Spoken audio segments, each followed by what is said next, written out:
Assalamualaikum warahmatullahi wabarakatuh. Saya Marseli Ayu Iswanto dengan NIM 231110273, kelas Informatika 11.5.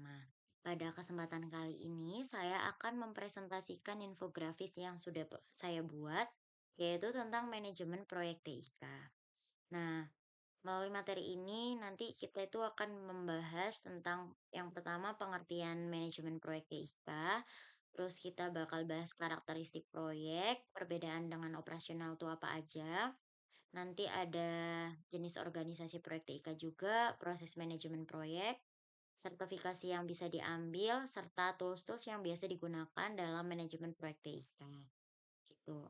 Nah, langsung saja ke yang pertama, pengertian manajemen proyek TIK. Apa itu manajemen proyek TIK? Nah, menurut PMB atau PMI atau PMBOK, project is a temporary endeavor undertaken to create a unique product, service, or result. Nah, artinya, proyek itu adalah kegiatan yang sifatnya sementara untuk menghasilkan sesuatu yang unik, bisa berupa produk, layanan, atau hasil tertentu. Di situ juga ini disebutkan buat apa pengertian manajemen proyek itu apa sih? Nah, proses mengelola kegiatan yang berkaitan dengan teknologi informasi dan komunikasi dengan memanfaatkan pengetahuan, keterampilan, serta berbagai alat dan teknik agar proyek dapat diselesaikan tepat waktu, sesuai anggaran, dan memenuhi kebutuhan pengguna. Gitu. Jadi, gampangnya manajemen proyek TIK itu kayak memastikan proyek IT jalan sesuai rencana dan hasilnya itu benar-benar bermanfaat gitu. Nah, yang kedua di sini akan membahas karakteristik proyek. Jadi yang pertama disebutin memiliki tujuan jelas dan jangka waktu terbatas. Benar. Jadi proyek itu sifatnya sementara, mempunyai awal dan akhir yang jelas, misalnya mulai dari tahap perencanaan sampai nanti itu hasilnya diserahkan ke pengguna kembali gitu. Nah, bersifat unik dan tidak berulang. Jadi hasil proyek itu unik. Artinya menghasilkan sesuatu yang baru, bukan pekerjaan yang dilakukan berulang-ulang gitu. Menggunakan sumber daya yang terbatas. Jadi sumber daya terbatas baik waktu, terus tenaga, biaya. Jadi semuanya harus dikelola dengan baik biar tidak melampaui rencana gitu.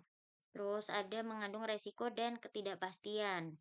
Jadi proyek itu memiliki tingkat resiko dan ketidakpastian yang lebih tinggi karena biasanya melibatkan hal baru yang belum pernah dikerjakan sebelumnya gitu.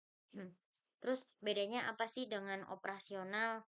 Nah, di situ disebutkan operasional, rutin, berkelanjutan, stabil. Nah, kalau operasional itu sifatnya rutin, berkelanjutan, seperti aktivitas harian di organisasi yang tujuannya tuh menjaga sistem tetap berjalan dengan efisien. Nah, sedangkan kalau proyek tadi kan fokusnya menghasilkan sesuatu yang baru, membawa perubahan.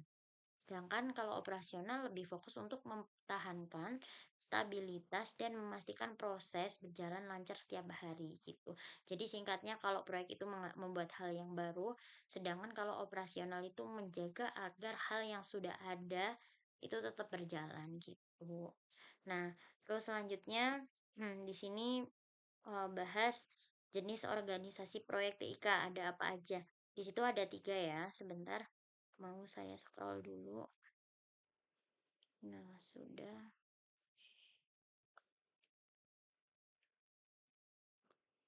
Nah, di sini jenis organisasi proyek ada tiga. Yang pertama fungsional. Hmm, Fungsional, proyek dikerjakan di dalam divisi tertentu, misalnya TI. Nah, struktur fungsional itu dikerjakan di dalam satu divisi tertentu, misalnya divisi TI, pengembangan sistem atau jaringan. Tim proyek tetap menjadi bagian dari struktur organisasi utama perusahaan dan yang punya kendali utama biasanya manajer fungsional seperti kepala bagian TI. Hmm, struktur ini tuh cocok untuk proyek yang skalanya kecil atau bersifat internal. Contohnya apa aja? Upgrade jaringan, perbaikan sistem, atau maintenance aplikasi. Terus yang kedua ada proyek murni, dibentuk tim khusus yang fokus penuh pada proyek. Jadi untuk proyek murni itu buat perusahaan-perusahaan besar itu bikin tim khusus yang fokus sepenuhnya ke satu proyek. Semua anggota tim ditarik dari berbagai divisi dan ditempatkan langsung di bawah manajer proyek. Manajer proyek ini punya wewenang penuh untuk mengatur jadwal, biaya, sumber daya, bahkan pengambilan keputusan teknik. Biasanya digunakan untuk proyek-proyek besar di bidang TIK, misalnya implementasi sistem ERP, pembuatan aplikasi mobile, terus ada proyek transformasi digital. Nah, yang terakhir ada matrix, itu gabungan fungsional dan proyek murni. Jadi, gabungan antara keduanya.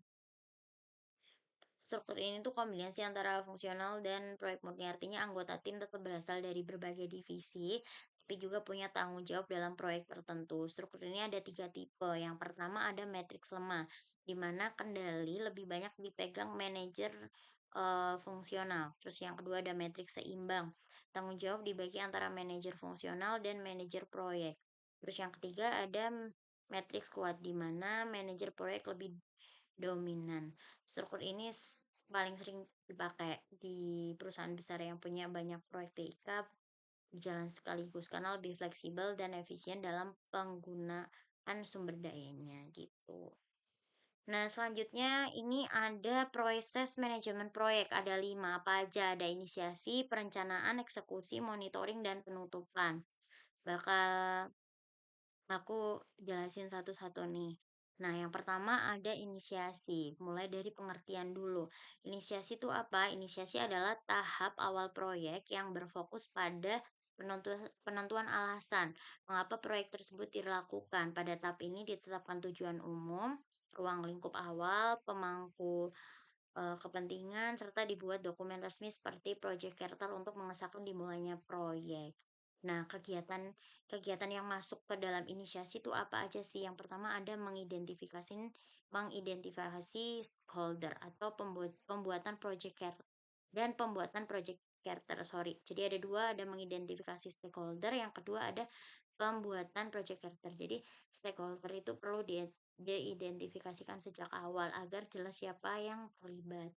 Terus charter itu menjadi dokumen resmi yang mengesahkan dimulainya proyek gitu. Terus masuk ke kedua, di sini ada perencanaan. Jadi kayak menyusun strategi agar proyek bisa berjalan sesuai arah yang diinginkan. Terus di tahap ini tuh dibuat jadwal perhitungan biaya, pengaturan sumber daya, standar kualitas, serta cara komunikasi dan pengelolaan risiko. Tujuannya supaya proyek lebih terstruktur dan mudah dikendalikan gitu. Sorry. Nah, di sini kegiatan yang berkaitan sama perencanaan itu apa aja, yang masuk ke perencanaan itu apa aja? Ada mengidentifikasikan resiko, memperkirakan durasi aktivitas, ada mendefinisikan kualitas proyek, terus ada pembuatan dokumen project management plan. Jadi resiko awal tuh dicatat, terus estimasi durasi aktivitas penting untuk menyusun jadwal, terus standar kualitas ditentukan agar hasil sesuai ekspektasi. Project management plan disatukan semua, menyatukan semua rencana manajemen gitu. Terus yang ketiga ada eksekusi. Eksekusi itu tahap ketika rencana yang sudah dibuat mulai dijalankan. Tim proyek mulai bekerja sesuai rencana, sumber daya dipakai, informasi dibagikan. Nah, apa aja yang masuk ke dalam ke dalam eksekusi, kegiatan yang masuk ke dalam eksekusi itu apa aja? Ada dua. Yang pertama mendistribusikan informasi, terus ada mengarahkan dan mengatur pelaksanaan proyek. Jadi informasi itu perlu didistribusikan agar semua pihak itu koordinasi. Jadi kayak mengelola komunikasi gitu.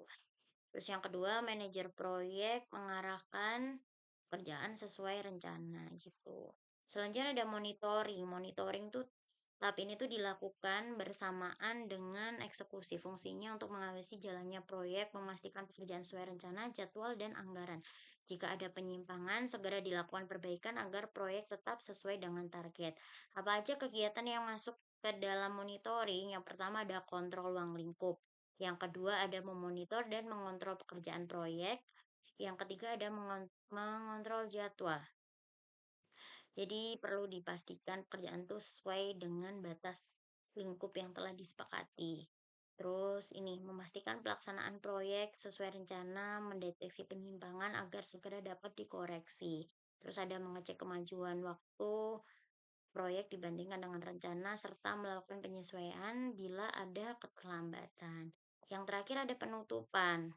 Nah, penutupan itu tahap akhir proyek ya. Di sini seluruh proyek diselesaikan, hasil dievaluasi dan dibuat dokumentasi. Terus proyek diserahkan kepada pihak yang berhak dan tip proyek itu selesai gitu. Jadi kegiatan penutupan itu kayak menandai berakhirnya proyek atau fase termasuk evaluasi akhir serta dokumentasi akhir. Jadi kegiatannya ya penutupan proyek gitu. Selanjutnya di sini jadi itu ya proses manajemen proyek. Selanjutnya di sini sertifikasi-sertifikasi yang bisa diambil. Hmm, Masuk ke sertifikasi-sertifikasi yang bisa diambil. Jadi sertifikasi itu penting karena bisa jadi bukti kemampuan kita dalam mengelola proyek secara profesional dan sesuai standar industri. Di sini ada beberapa. Yang pertama itu ada PMP Project. Sebentar mau saya scroll dulu.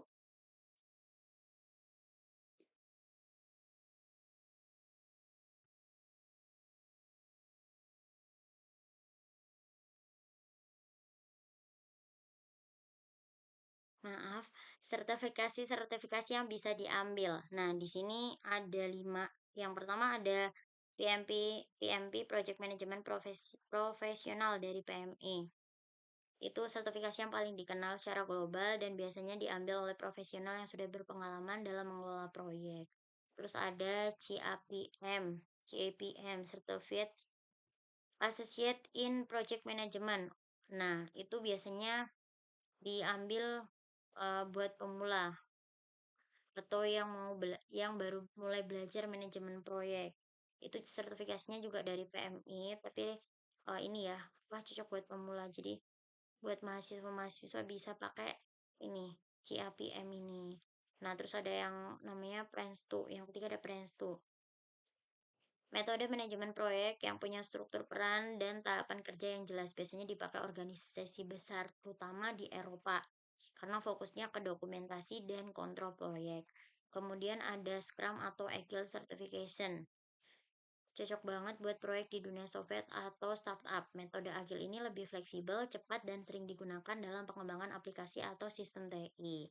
Terus yang kelima ada Information Technology Infrastructure Libre dan COBIT. Lebih berfokus ke manajemen layanan TI dan tata kelola TI, IT governance. Dua sertifikasi ini cocok buat yang tertarik di bidang pengelolaan sistem TI, bukan hanya proyeknya, tapi juga layanan dan proses operasionalnya. Jadi sertifikasi ini tuh bisa disesuaikan dengan minat dan arah karir kita. Mau fokus ke manajemen proyek, ke pengembangan sistem kah, atau ke tata kelola TI gitu. Jadi bisa disesuaikan mau ngambil sertifikasi yang mana gitu. Selanjutnya di sini masuk ke yang terakhir ada tools-tools yang bisa digunakan dalam manajemen proyek. Tools itu penting ya karena bisa ngebantu manajer proyek dan tim buat ngatur tugas, waktu, komunikasi, sampai dokumentasi biar proyeknya itu tetap terarah dan efisien.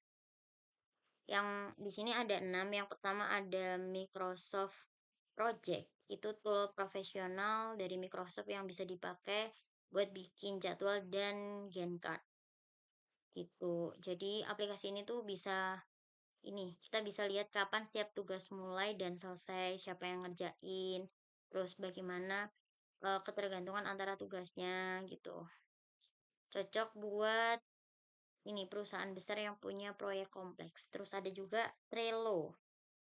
Hmm, Dia pakai sistem Kanban board di mana setiap tugas ditampilkan dalam bentuk kartu yang bisa digeser dari kolom to do, in progress sampai done.